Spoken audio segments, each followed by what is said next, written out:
When our first guest was a junior in college, a friend asked him what he planned to do with his life. He said he'd just read a magazine article in a dentist's office. It made him think he'd become an actuary. That, his friend replied, would be really boring. The friend convinced him to spend the next summer at the Earth Observatory in Palisades, New York, affiliated with Columbia University. That was 1952. He's been there ever since. After earning 3 degrees at Columbia, then joining its faculty, he rose to become one of the world's greatest geoscientists, often called the grandfather of climate science. He may be best known among his peers for identifying what he calls a great conveyor belt of ocean currents that crucially influences the Earth's climate. The discovery is regarded as one of the most significant in the history of oceanography. He has been a pioneer in methods to detect how the Earth's climate has changed over the course of hundreds of thousands of years. He has shown how climate can change not just gradually, but abruptly, with potentially dire consequences. His voice was among the first, and it remains among the most forceful in sounding the alarms about the perils posed by the rise of greenhouse gases in the Earth's atmosphere. And he has not only used deep scientific analysis to highlight the problem, he has increasingly focused on the search for effective solutions. We honor the man who has been called the world's leading interpreter of the Earth's operation as a biological, chemical, and physical system, Columbia's Newberry Professor of Geology, Wallace Broecker. Wally Broecker, really the father of my own field, climate and paleoclimate, chemical oceanography.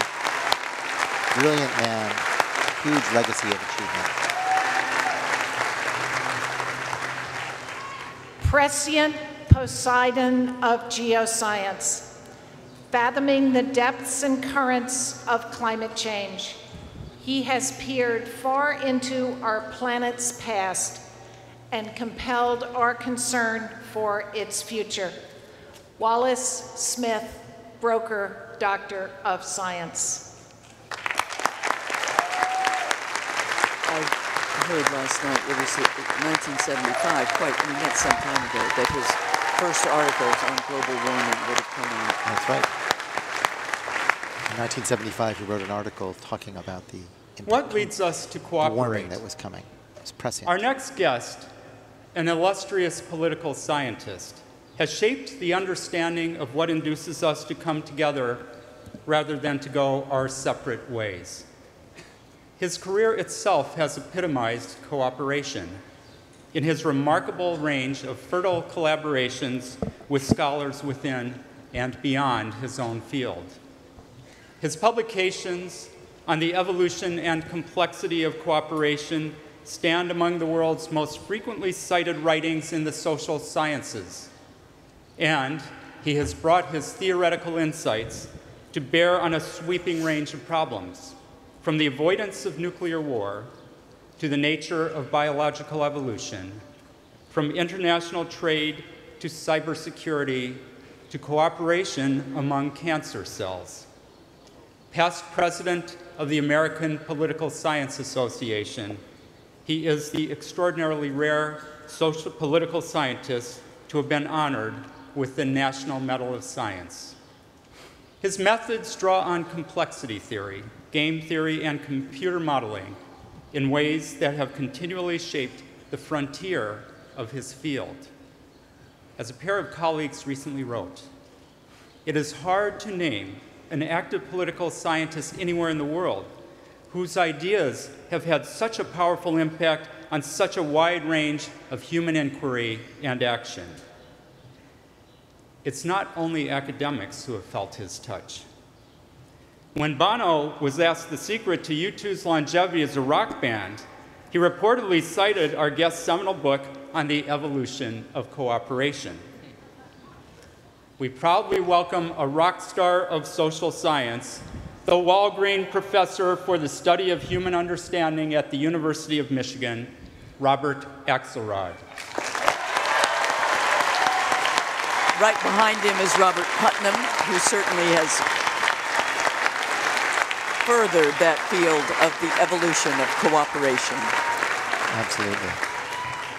Impelled by the perils of nuclear war, intrigued by biology's complex puzzles, a paramount scholar of cooperation and modeling, and a model of scholarly cooperation. Robert M. Axelrod, Doctor of Laws. Beautiful citation.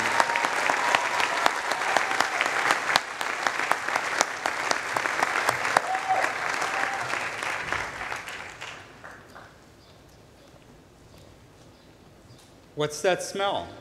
You should ask our next guest. One of the world's foremost experts on the biology of sensory perception. She discovered how molecules in the environment are detected by tiny receptors in the nose, then translated by the brain into specific smells. Her work marked a breakthrough in solving a long-standing scientific enigma. It showed that the olfactory system in mammals is far more complex than had been understood earlier, with hundreds of different receptors responsible for detecting tens of thousands of different odors. Born in Seattle to a mother who loved word puzzles and a father who was an electrical engineer, she developed an early fascination with science. As a postdoc at Columbia, she played a crucial role in first identifying odor receptors. Then, as a member of the Harvard Medical School faculty for a decade, she broke open her field by showing how the brain organizes signals from those receptors to let us perceive a vast multitude of scents.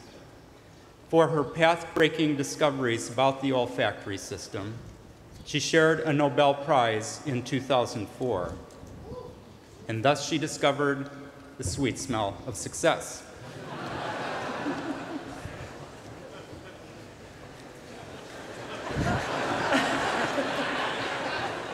Concluding her Nobel autobiography, she wrote, "I sincerely hope that my receiving this prize will send a message to young women everywhere that the doors are open to them and that they should follow their dreams."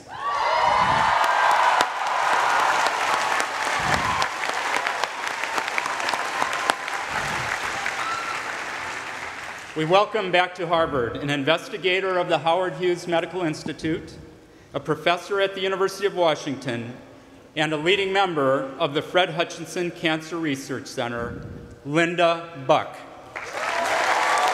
Linda Buck, a brilliant medical researcher. How we recognize smell. I mean, imagine. And she's being escorted by Catherine Dulac. Aficionada of olfaction, pioneer in the perception of common and uncommon scents. Her research on receptors has revolutionized what science knows of the nose. Linda Buck, Doctor of Science. Utterly brilliant citation. That's wonderful. What science knows of the nose. You can see on stage Linda Greenhouse, two people back. She grew up here in Cambridge, the daughter of a poet and a Harvard economics professor. She studied history and literature at Radcliffe, then received her PhD in fine arts from Harvard. 50 years after her first Harvard doctorate, we welcome her home for an honorary second to recognize her career as one of the most original and influential art historians of her generation. Decades ago, she seized the attention of art scholars with her book, The Art of Describing, which one critic called the most brilliant, erudite, and provocative attempt to characterize 17th century Dutch art in many years. Her publications have transformed the understanding of works by Dutch masters such as Vermeer and Rembrandt, as well as other painters, including Rubens, Velázquez, Tiepolo, and Vasari. She is perhaps best known for an approach that features what has been called radical close looking, focusing intently on pictures, paintings as pictures that describe the world, rather than as works that embed narratives and hidden meanings. From her early days, choosing to focus on Dutch art when Italian art was more in vogue, she has dared to be different, challenging the conventions of her field and inspiring independence of mind in others. You can't write anything first-rate, she has said, without getting attacked. From her first article, one colleague writes, she has surprised, delighted, and vexed her readers with novel readings and viewings of artists about whom it would seem we had said it all. We honor a professor emerita at the University of California at Berkeley and a longtime member of the Harvard family, Svetlana Alpers.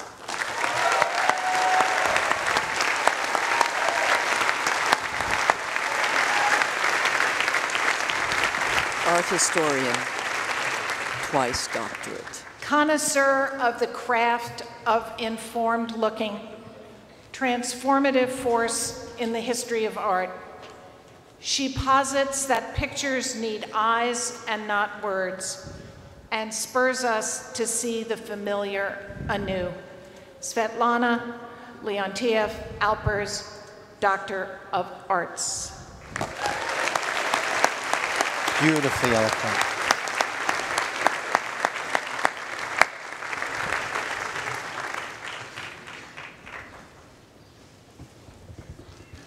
Our next guest is perhaps best known as the nimble-fingered bass player for the legendary musical group, the Professors of Bluegrass. He also moonlights as president of a modestly selective university in South Central Connecticut. Perhaps best known for having come agonizingly close to completing an undefeated Ivy football season last fall. But not quite. His Professors of Bluegrass are revered for such favorites as I'm Blue, I'm Lonesome, I've Endured, Man in the Middle, Dim Lights, Thick Smoke, that wistful tune dear to the hearts of fundraisers everywhere, I Ain't Broke. And that old classic, I'm just an old chunk of coal, but I'm gonna be a diamond someday. All these tunes richly evoke the boundless pleasures and the occasional perplexities of his day job. His service since July 2013 as the 23rd president of our dearly beloved and occasionally rivalrous sibling, Yale University.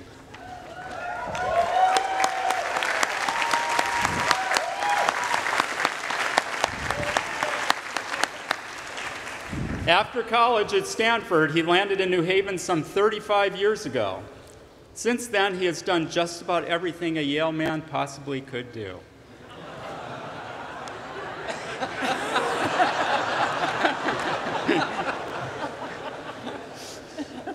Two master's degrees, a PhD, professor of psychology, founder of the Health, Emotion, and Behavior Laboratory, leading figure in interdisciplinary research centers on AIDS and cancer, department chair, dean of the college, dean of the Graduate School of Arts and Sciences, and of course, the exalted role of university provost.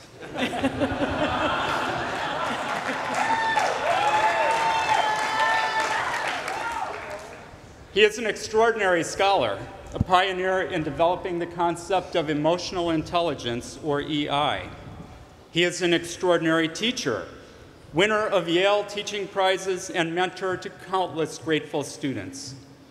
Above all, he is an extraordinary human being, an embodiment of the emotional intelligence that he studies in others, and someone who, in one colleague's words, is just an astonishingly human guy.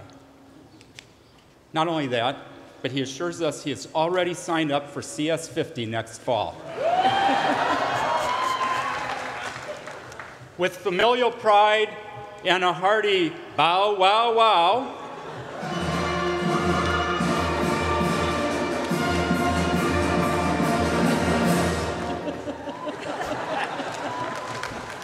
the Yale fight we song. honor a native son of Cambridge, Massachusetts, our friend and colleague, Peter Salovey. It's wonderful. Do you know him as well? I know Peter. I serve on his Yale's advisory council. I meet with him twice a year. He really has an extraordinary commitment to the quality of education for undergraduates there. Superlative psychologist and bulldog in chief, who likes his Veritas with a dash of Luke's.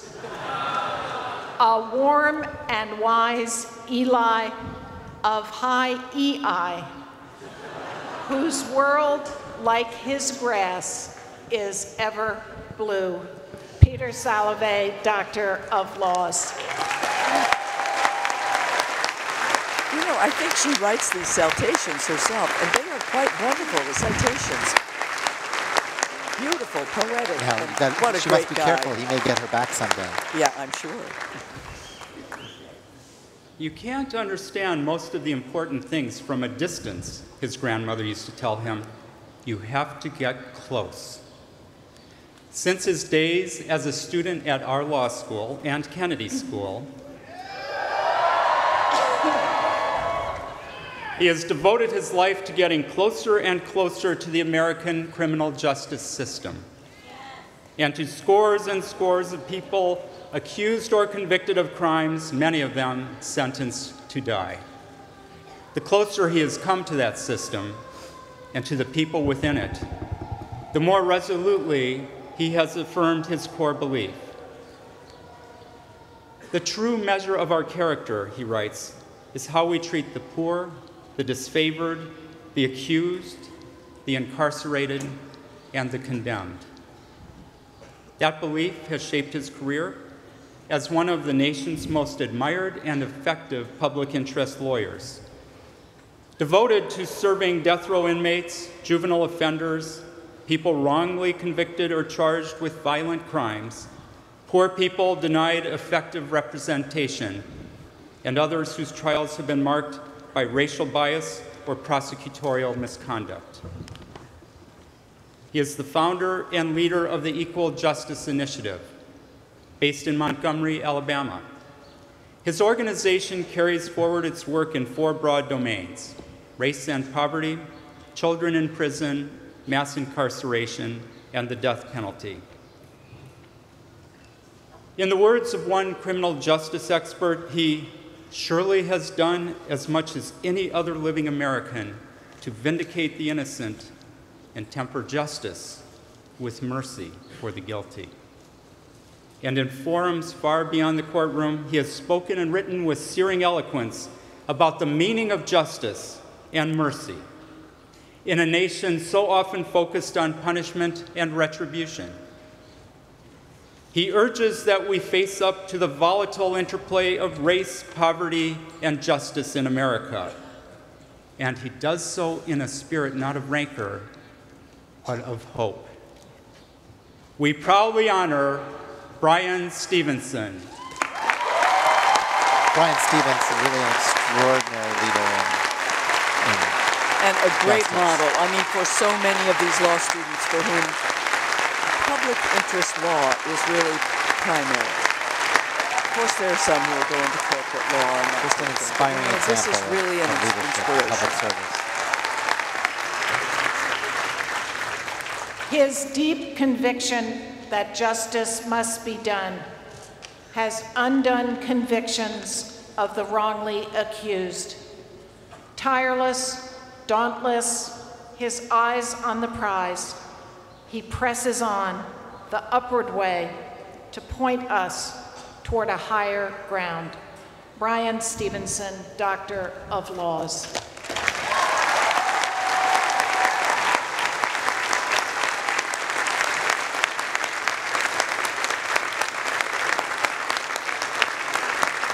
What a wonderful choice. Really, our commitment to public service. She started out teaching high school in Deep Creek, Virginia, a stone's throw from wetlands, known as the Great Dismal Swamp. In the years to follow, she emerged as a preeminent figure in American education and a historic figure at Harvard. A graduate of Purdue and Columbia, she led Barnard College's education program for a decade. She built an academic career as one of the premier scholars of the history of American education and of women in education. In 1974, she became a vice president of Radcliffe College and a professor at the Harvard Graduate School of Education.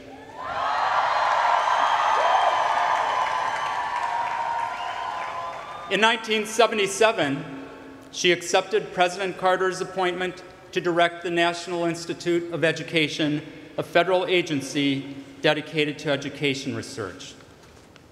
She returned to Cambridge, and in 1982 was named Dean of Harvard's Faculty of Education, the first woman ever to serve as Dean of one of Harvard's faculties.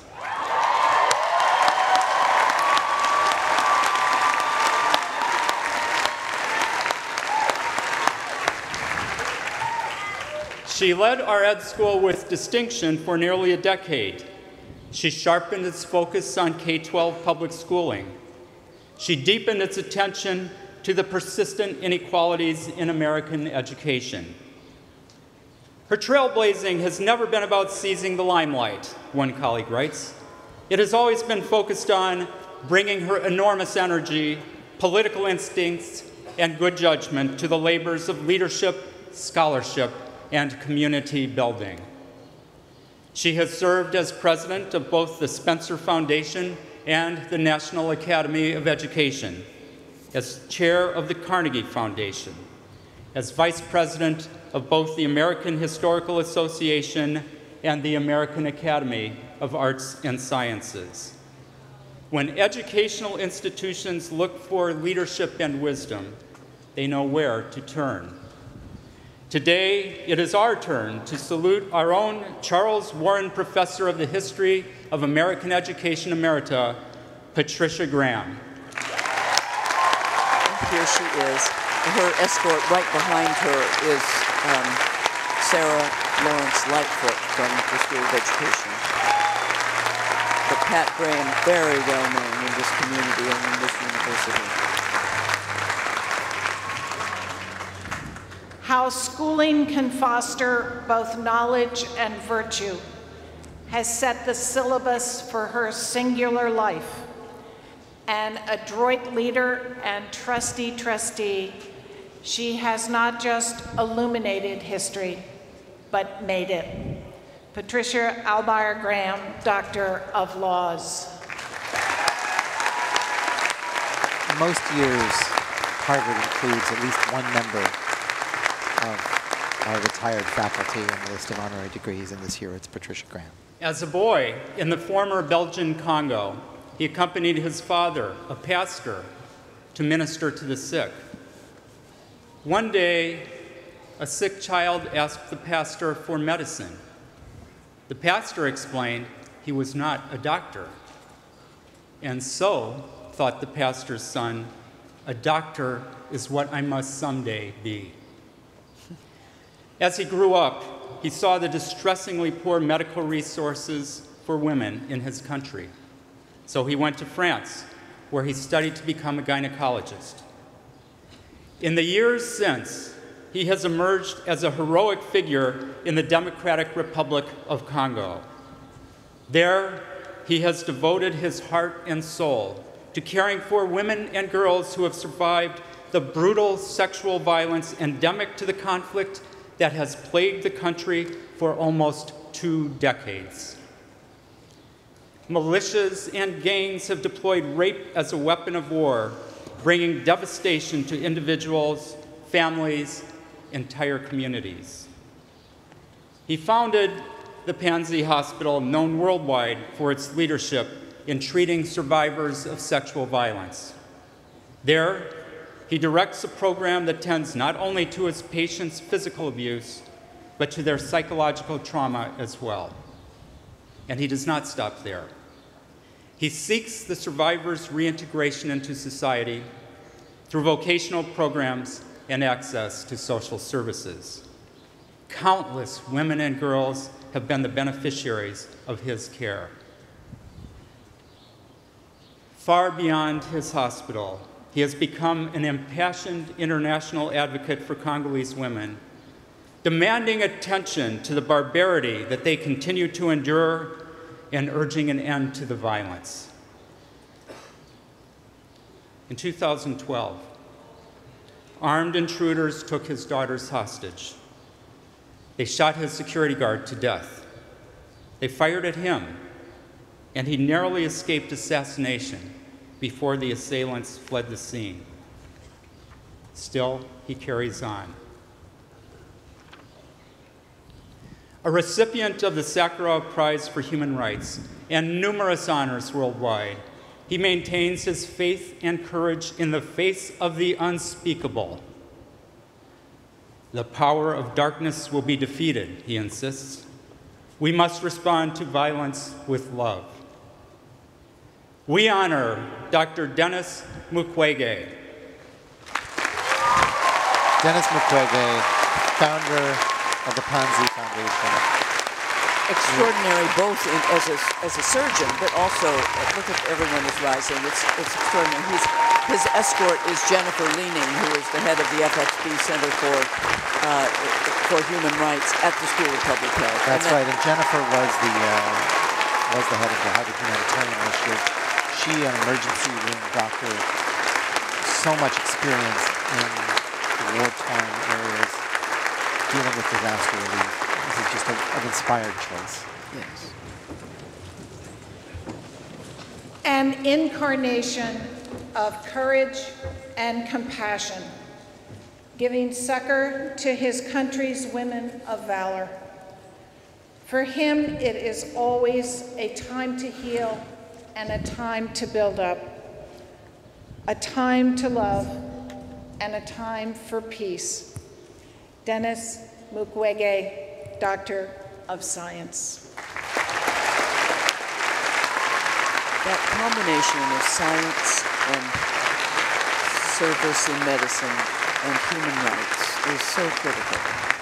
The combination of compassion with also... If you've ever doubted whether the words diva and divine share the same origin, you need only listen to our next guest sing, as you have. I cannot imagine a more satisfying calling than my own, she writes. Beauty, humanity, and history every day, combined with the cathartic joy of singing. Multiply her own joy by millions, and you begin to measure the exhilaration that her singing brings to admirers around the world. She grew up the daughter of two vocal music teachers in a home where singing filled the air. At age 3, she gave her first solo performance in the indelible role of Susie Snowflake. By grade school, it was The Sound of Music and My Fair Lady. After singing jazz in college and graduate study at Eastman and Juilliard, she ascended to opera's upper echelons as the Contessa in the Houston Grand Opera's Marriage of Figaro, and then as Mimi in the New York Opera's La Bohème. Before long, she was gracing the stage of the Metropolitan Opera, where she has by now made more than 220 performances in 21 roles. Among her hundreds of memorable performances and her scores of leading roles on stages worldwide. Her vast repertoire ranges from Strauss to Mozart, from Handel to Massenet, from Verdi to Dvorak. Did I hear Dvorak?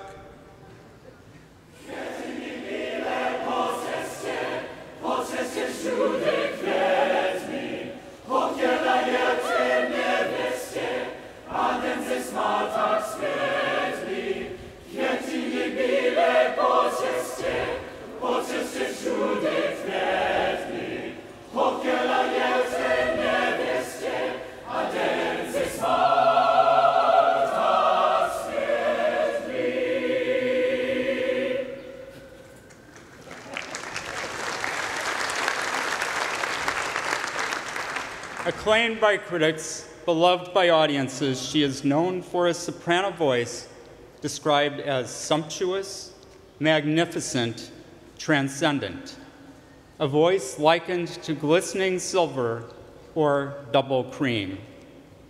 Opera star, recording artist, champion of new music, sometime jazz and indie rock singer, author, television host, teacher, literacy advocate, fashion icon, Broadway leading lady, recipient of the National Medal of Arts, possessor of what many have simply called America's beautiful voice. Singers, she once wrote, have a complicated relationship with applause.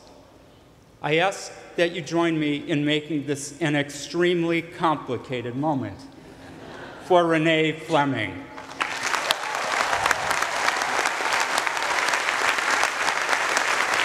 Sometimes called the people's diva because she has such a voice that is so appealing to everyone.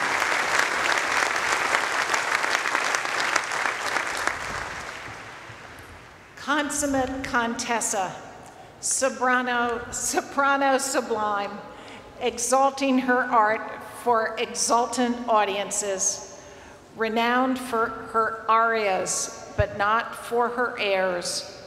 When her voice soars, our hearts sing. Renee Fleming, Doctor of Music.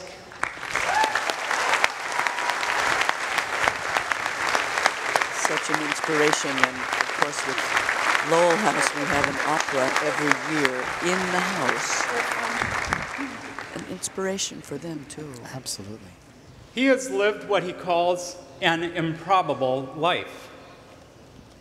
He grew up in poverty on Chicago's South Side.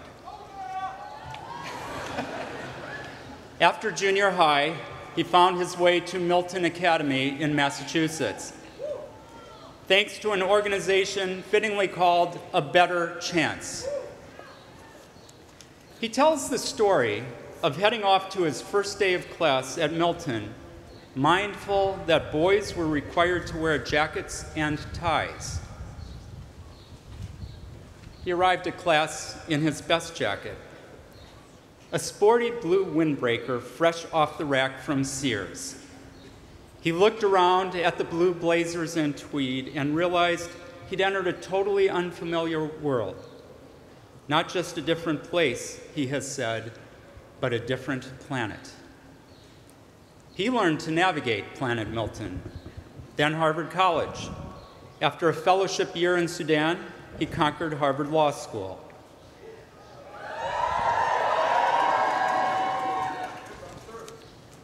He launched his legal career as a public-spirited young lawyer at the NAACP Legal Defense Fund. After time in private practice, he rose to become the nation's top civil rights officer as Assistant Attorney General for Civil Rights. After senior positions in the corporate world, he made his first bid for elected office as a relative unknown, mounting a grassroots campaign for governor of Massachusetts. As we all know, against the odds, he won. In his inaugural speech, he invoked the early Massachusetts settlers who saw their new home as a shining city on a hill. To this kid from the south side of Chicago, he said, Massachusetts is my shining city on a hill. And for the next 8 years, he invested his all in making it shine. in education, healthcare, innovation, economic opportunity, equality and inclusion, life sciences and technology, environmental responsibility, perhaps most of all, in seeking to inspire a sense of true commonwealth, a community in which each cares about the well-being of all. At our best, he has said, we are for each other. We are about seeing our own stake in our neighbors' dreams and struggles, as well as our own. That belief not only echoes through his public pronouncements, it has shown through every aspect of his remarkable, if improbable, life. It is a special pleasure to recognize the 71st Governor of the Commonwealth of Massachusetts, and of at least equal note, a fellow alumnus of Dunster House, the Honorable Deval Patrick. Extraordinary story. The faculty giving him a standing ovation for his service.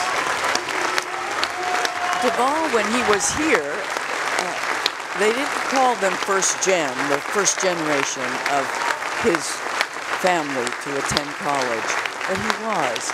And now that first generation is 14% of this graduating class. Exemplar and exponent of the American dream, embracing Commonwealth as a lived ideal. He has worn his excellency with humility and grace, while kindling in others a reason to believe. Deval L. Patrick, Doctor of Laws.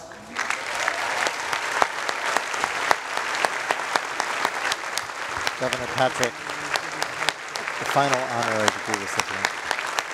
And he will, of course, be giving the address this afternoon at 2 o'clock.